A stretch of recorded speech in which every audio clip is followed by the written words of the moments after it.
So Seth there talked about the body, what it means to be male and female. Josh Butler is now going to talk about kind of what it means to be masculine and feminine. So how does that bodily reality kind of play out in other ways? So Dana, will you introduce Josh? I'm excited for both of these. This one's incredible. Josh Butler's prior to serving as one of the lead pastors here at Redemption Tempe, Josh lived in Portland, where he completed a master's degree at, how do you say it again?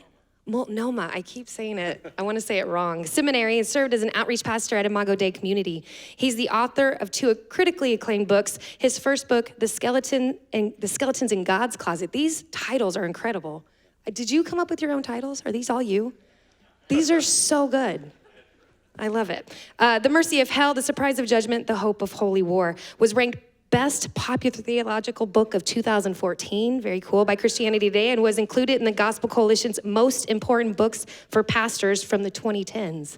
How cool is that? His second book, The Pursuing God, again with these titles, A Reckless, Irrational, Obsessed Love That's Dying to Bring Us Home, was similarly praised from a diverse chorus of voices. So good. Josh has been married to his wife, Holly, for 15 years, and they have 1 daughter and 2 sons. And I got to tell you this, I don't know if you've ever got to pray with Josh and Holly. I've got to be in a couple sweet moments of prayer times with them, and I feel like if I ever am in a place of desperate need of prayer, Josh and Holly are 2 of the people I'm going to run to because they are incredible. So welcome, Josh.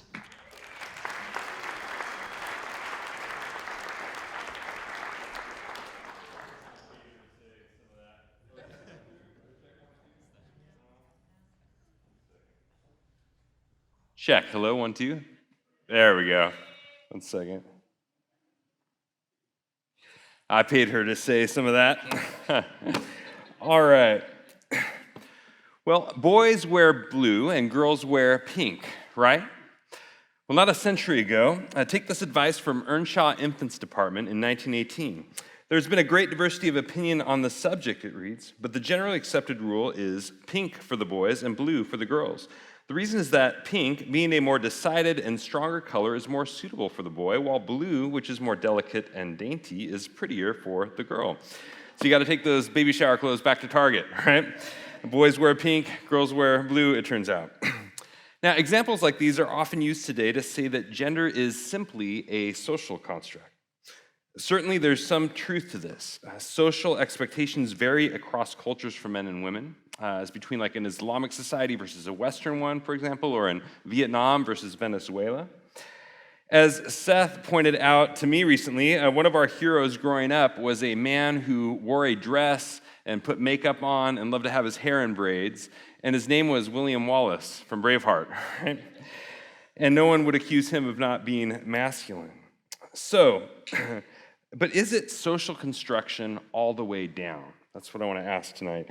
I want to give us a biblical framework for masculinity and femininity. Seth spoke just now to sex, like what are male and female. And as he said, sex is binary, it has to do with our bodies, and our bodies are sacred. And I want to speak to gender and the question of what are masculinity and femininity, a category which is admittedly a bit more malleable. My thesis is this, that the Bible resists gender stereotypes and affirms gender archetypes. It affirms gender archetypes, that some things are more generally true of men than of women, and of women than of men, and it would be naive to ignore this, and there's wisdom in recognizing these things. Yet the Bible also resists gender stereotypes. It doesn't turn these into a rigid straitjacket that everybody needs to fit into. There is a lot of flexibility. This means that you don't need to meet a stereotype of masculinity or femininity in order to be a real man or a real woman. So let's start in Genesis 1. That is a good place to start, where the Bible starts. And what we find in Genesis 1 is that Genesis 1 has a form and fill structure. A form and fill structure. So this is how God creates the world. Before God starts creating, we're told in verse 2 that the earth was unformed and unfilled. Many translations use formless and void. So the word unformed, or tohu in Hebrew, it speaks to confusion and chaos. It's like my kid's jumbled Legos bucket where all the pieces are jumbled together with all the elements jumbled together. The word unfilled, on the other hand, or bohu in Hebrew, it means empty or void, like your bank account after that spending spree in Vegas, right? Gambling trip. Now, this is the pre-creation state. It's unformed and unfilled. So how does God deal with this unformed and unfilled state? He first forms it and then fills it. So on the first 3 days, God forms creation by separating the elements from one another. On day 1, he separates light from darkness. On day 2, he separates the sky from the waters above. And on day 3, he separates the land from the sea. God deals with the unformed state of things by forming them. On the next 3 days, God continues his creative work, now filling these spaces that he has formed. On day 4, he fills the light and dark space from day 1 with the sun, the moon, and the stars. On day 5, he fills the spaces from day 2 with fish and birds. And on day 6, he fills the land with beasts and livestock and people. God turns spaces into places saturated with color and life. Now, days 1 to 3 parallel days 4 to 6, like two panels of a diptych, if you've seen the form of art. On each fill day, God saturates the spaces that he separated on its corresponding form day. And God here is turning the chaos into a cosmos. Then at the climax of creation, God creates humanity, and he makes them male and female in his image. Man and woman are created in the image of God, verse 27 says. And the image of God is a big concept, but one of the ways that we image God, that man and woman image God, is they continue to form and fill creation. This can be seen in the two main tasks God gives them, to rule and subdue the earth, or in other words, to form it, and to be fruitful and multiply, or in other words, to fill it. Ruling the creatures and subduing the earth, let's start there. That has to do here with taming the wild and cultivating the land, with domesticating animals and protecting from predators. In other words, it's a forming task, to form the land to make it fruitful and abundant, to extend God's forming work from the garden out into the wasteland of creation. Now, second, fruitful and multiply. This is a filling task. It has to do with procreation, with filling the land that's been formed with other image bearers. Creation is not only to be cultivated, but inhabited, saturated with other people who mediate God's presence into the earth. Now, the man is more closely associated with the forming task and the woman with the filling task in Genesis 1 to 3. This shows up in a number of ways we don't have time to get into, but one illuminating example is in Genesis 3 with the impact of the curse on each of them. For the man, the curse involves the land. It will now produce thorns and thistles working against him rather than abundantly releasing its food, and requiring his painful toil and the sweat of his brow. His forming work in relation to the land has been frustrated by the fall. For the woman, on the other hand, the curse impacts the womb, that she will now experience toil in conception, a Hebrew euphemism for infertility, as well as painful labor. In other words, both getting pregnant and giving birth have become difficult and painful. Her filling work, in other words, in relation to the womb, has been frustrated by the fall. The land and the womb share a correspondence here. Both are designed for fruitfulness and abundance. Both are impacted by the curse. Adam's forming task of cultivating the land and Eve's filling task of generating other image bearers have both been made difficult under the conditions of sin.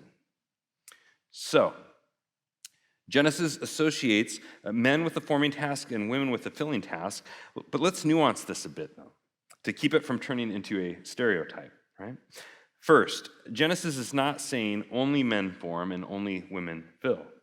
Both commands, the command to rule and subdue, as well as the command to be fruitful and multiply, both commands are given to both of them in the plural, not one to him and the other to her.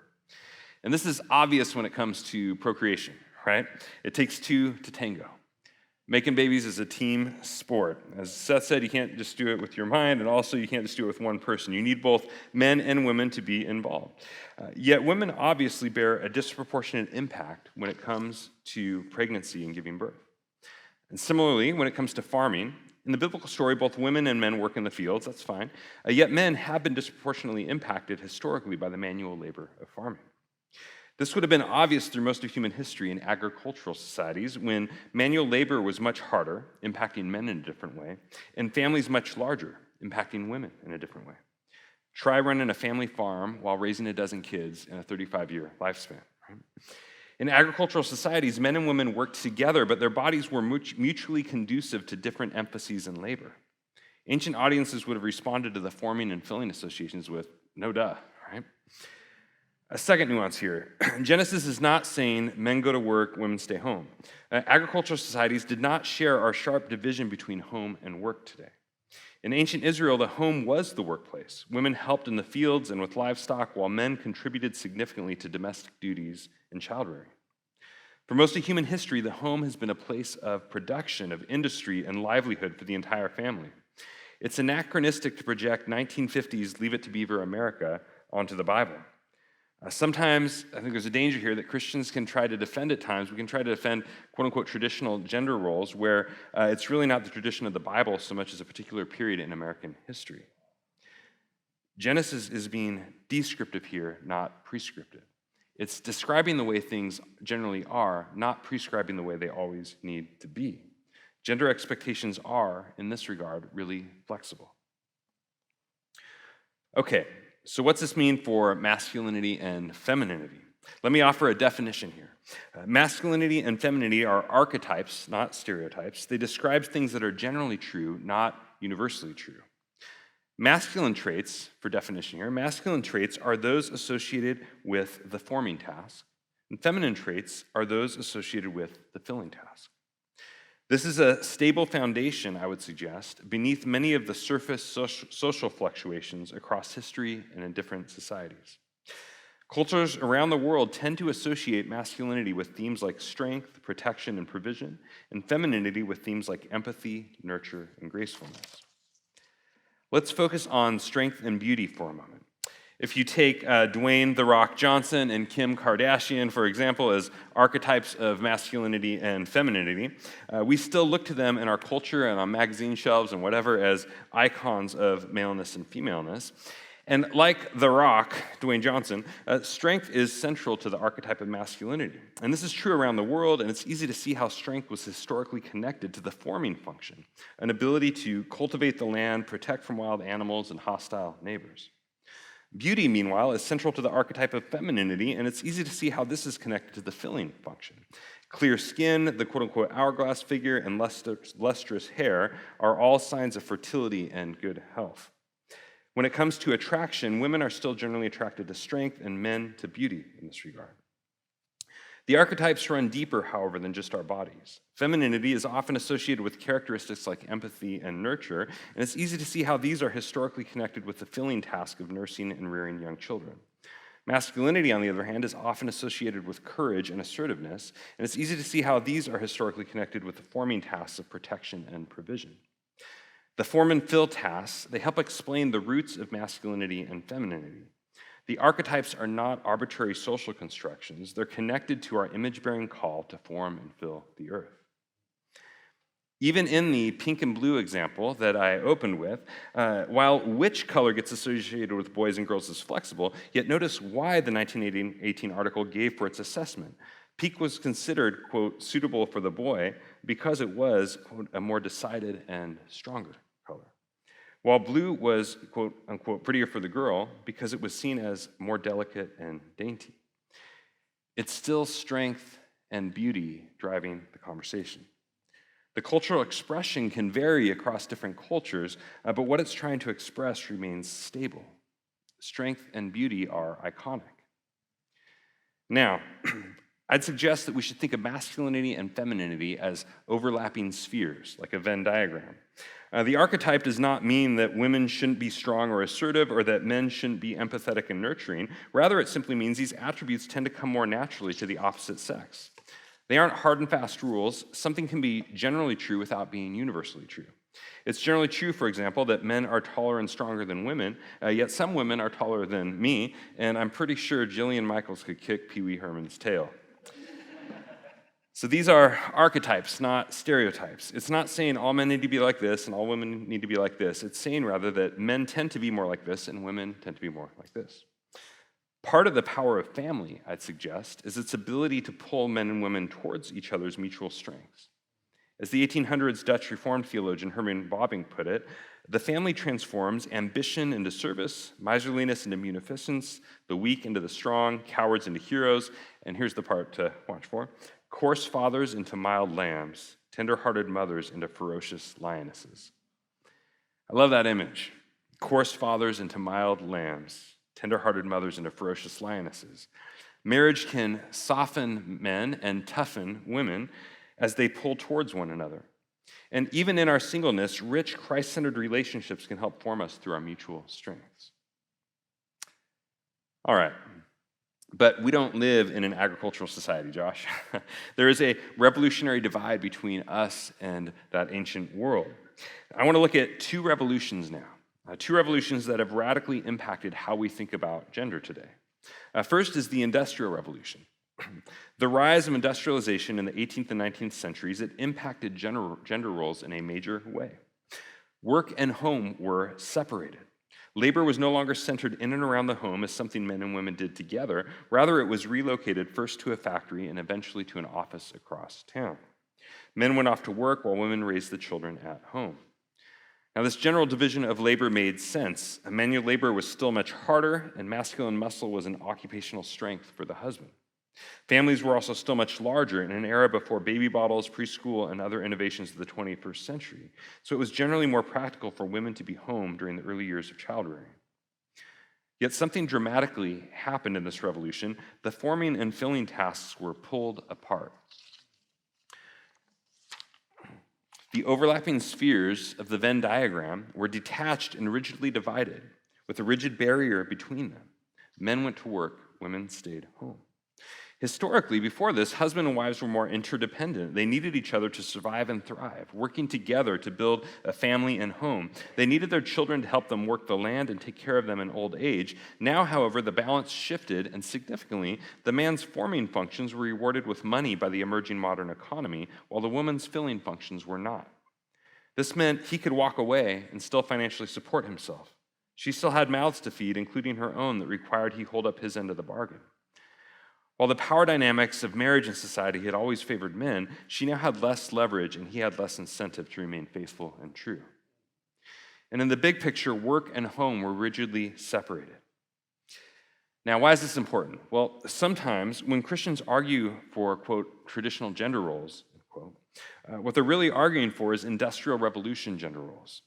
Statements like women belong in the home or men should be the sole breadwinner assume a rigid division of labor that's foreign to the biblical imagination. Don't impose that dichotomy on the Bible. Historically, the home is a place where both bread is won and work is done. Imposing a stark separation between women's work and men's work is biblically unnecessary and practically unhelpful. A biblical vision assumes much greater interdependence between husband and wife and the mutual thriving of a family. There is great flexibility in how this can get worked out in different cultures and eras of history. Gender isn't everything, but it also isn't nothing. The form and fill functions or tasks do help explain why, in the wake of the Industrial Revolution, heavy manual labor was generally delegated to masculine strength, while child rearing to feminine nurture. There's been another revolution, however, one more worth taking a look at, the technological revolution. Right?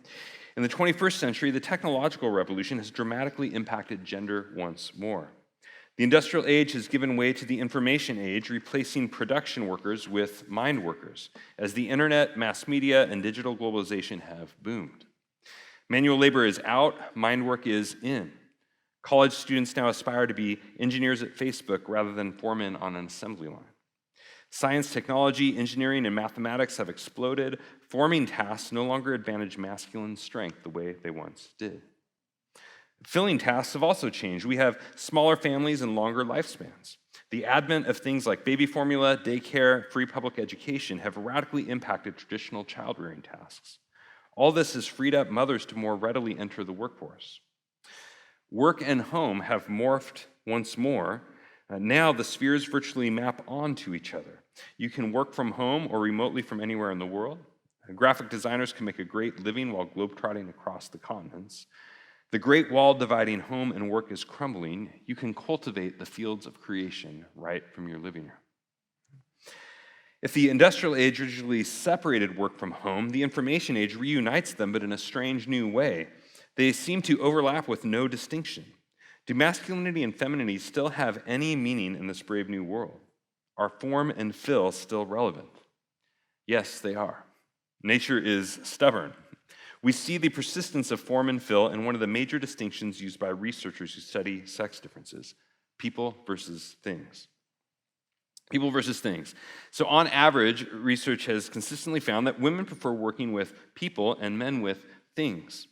This is seen in what has often been called the sexual paradox.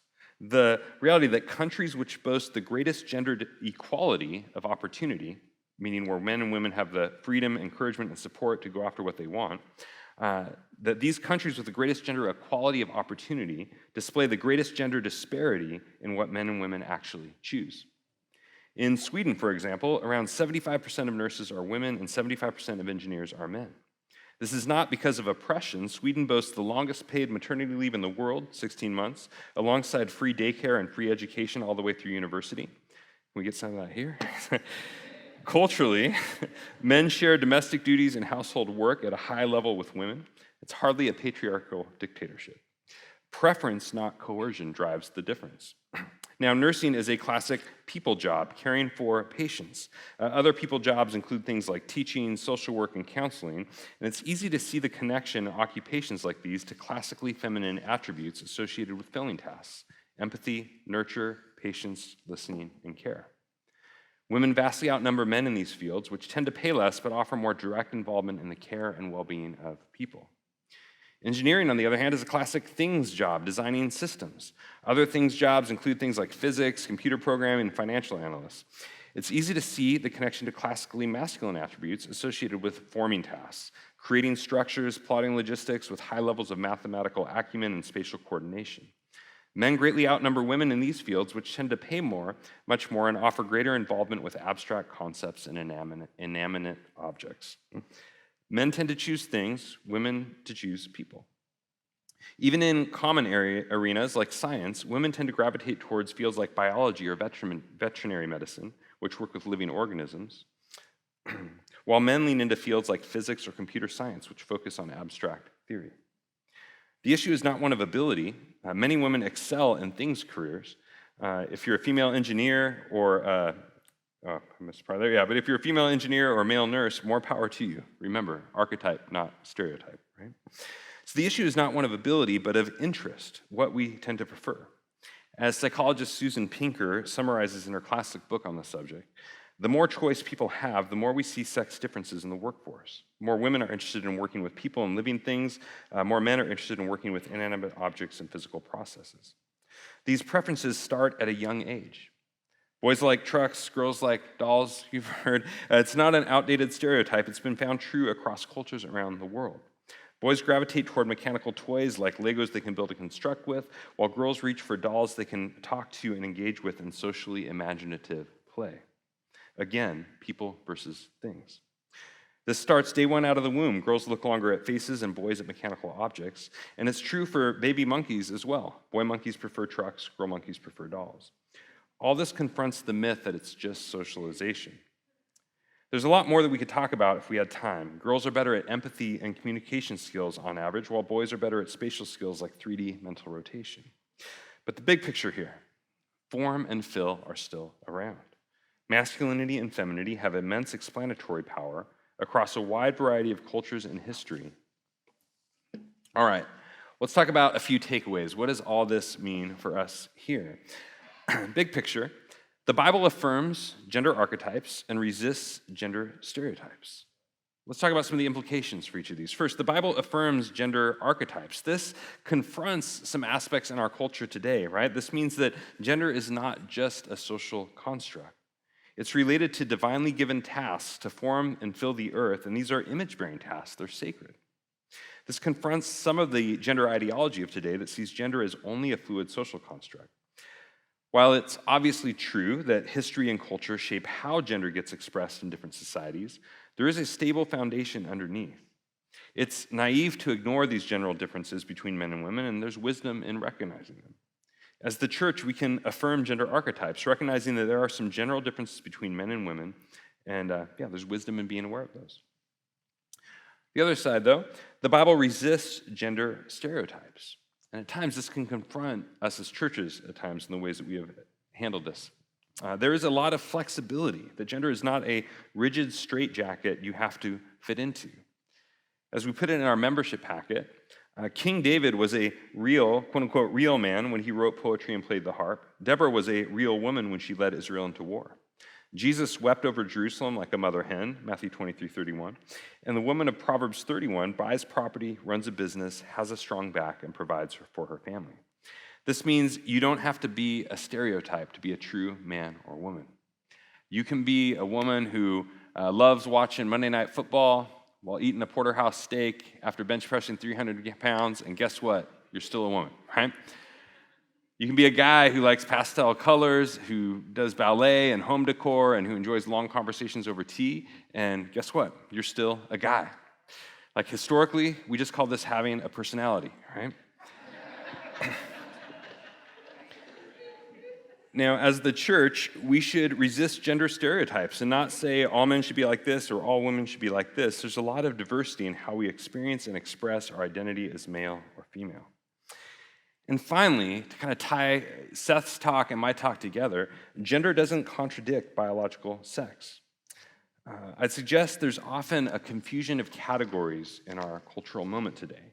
That once you properly define sex and gender as categories, it helps to clear away some of the confusion. Today, many assume that if I'm less masculine or feminine, a gender category, then I must not be fully male or female, a sex category. But this is a confusion of categories. There is a truth to the gender ideology of today. It would be naive to ignore this. Sometimes dangerous ideologies have a truth they put front and center, and the danger is in other lies they can smuggle in with it. But the truth is this, that when people say gender is a spectrum, that makes sense if we're talking about masculinity and femininity. As we've seen, this can vary in all sorts of ways for different people across societies and culture and all. Take me, for example. I'm more masculine or male-typical in some ways. I'm an abstract conceptual thinker, for example. That's my world. But I'm less masculine in other ways. I'm nowhere near as buff as Seth, right? Makes me sad.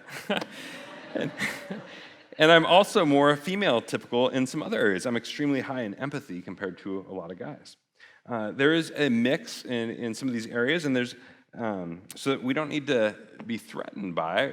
That's just a reality we can see.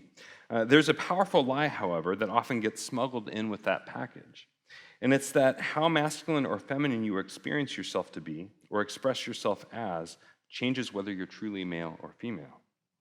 Again, this is a category switch. Male and female have to do with our bodies, how our bodies are organized for sexual reproduction, how our bodies are created in the image of God, as Seth talked about, as bodies that a visible expression of God who is unseen in the world, a representation of God who is unseen in the world, and a number of secondary realities that flow from that in our bodies. Our bodies are sacred. A major danger of the gender ideology today is that it distances us from our bodies, separating our identity from who we are as daughters and sons of God. As the church, we should hold high the sacred significance of the body. We're not just persons who have bodies, we are bodies. When I touch your face, I touch you. We are embodied souls and ensouled bodies. Male and female are sacred parts of who we are that we need to honor. As I preached on this Sunday for those who are at Redemption Tempe, I believe Jesus brings, and we need to bring, three things. We need to bring compassion for the suffering, because Jesus brings compassion for the suffering. We need to bring compassion for those who suffer from gender dysphoria and intersex conditions. There are some for whom this is an extremely painful experience, a psychological condition with gender dysphoria of extreme dissonance from the body. I believe we need to walk with compassion for those who suffer. But secondly, I believe Jesus brings, and we also need to bring clarity for the confused. Right? For those who are confused today, we need to bring clarity that for the confused, people who are confused and thinking that how masculine or feminine you are determines whether you're truly male or female. Many of those identifying as transgender today do not have a diagnosis of gender dysphoria, which is a small number, but it's often accompanied by a sense, it seems, especially amongst younger generations, seems to often be accompanied by a sense that I feel like I don't quite fit the box of a typical male or female, and begin to question. We can bring clarity for the confused this morning, in this moment, and saying that you don't need to meet a stereotype in order to be truly a man or a woman. And finally, third, Jesus brings, and we can bring confrontation for the revolutionary, right? Not confrontation, not an arrogant culture war confrontation, but a humble yet bold affirmation amidst the ideology of our day, that the body is sacred, that you can't separate your body from your identity, and that we want to honor God with our bodies. Thank you.